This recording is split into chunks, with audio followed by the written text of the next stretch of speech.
Okay, guys, time for an update on how the drug war is going. Drug deaths in America are rising faster than ever. You know, it's almost like, the drug war isn't working. Oh, that's so sad. That's the saddest thing I've ever seen in my life. I can't believe that.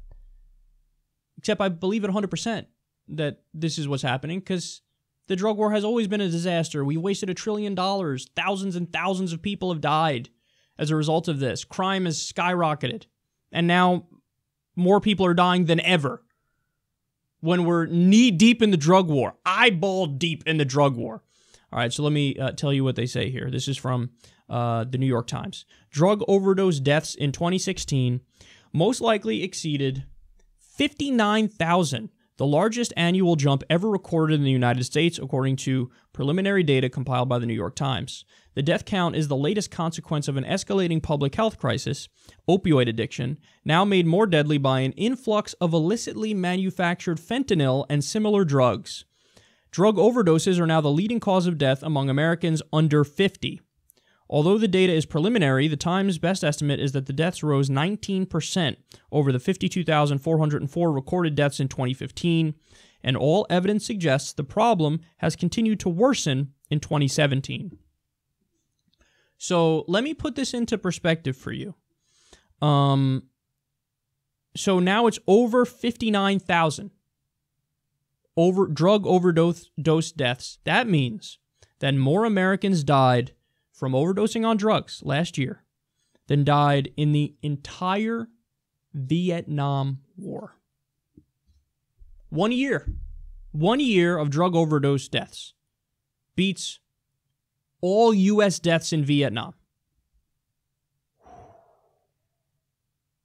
Let me give you more. In some Ohio counties, deaths from heroin have virtually disappeared. Instead, the culprit is fentanyl, or one of its many analogs. In Montgomery County, home to Dayton, of the 100 drug overdose deaths recorded in January and February, only 3 people tested positive for heroin. 99 tested positive for fentanyl or analogs. Fentanyl isn't new, but over the past 3 years, it has been popping up in drug seizures across the country. Most of the time, it's sold on the street as heroin, or drug traffickers use it to make cheap counterfeit prescription opioids. Fentanyls are showing up in cocaine as well, contributing to an increase in cocaine-related overdoses. We covered that story the other day. The most deadly of the fentanyl analogs is carfentanil, an elephant tranquilizer 5,000 times stronger than heroin. An amount smaller than a few grains of salt can be a lethal dose. 5,000 times stronger than heroin. And this is the shit that's now on the streets. Why is it on the streets? Why is that on the streets? You know, it's not like carfentanil is getting in alcohol. Why isn't it getting in alcohol? Why isn't it getting in Monster Energy drinks? Because Monster Energy and alcohol is legal, taxed, and regulated. With drugs, no, they're illegal. They're on the black market. So unscrupulous people cut it with fentanyl and carfentanil, and then you die. Okay, so 2 million Americans.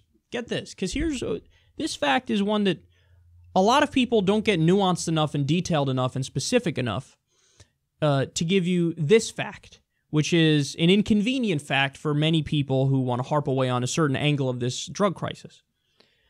2 million Americans are dependent on opioids, but 95 million Americans used them last year.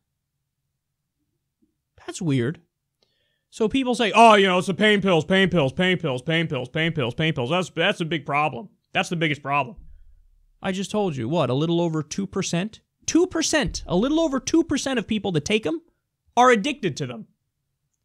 So that's not the problem if over 95% of people that take it are not addicted to it.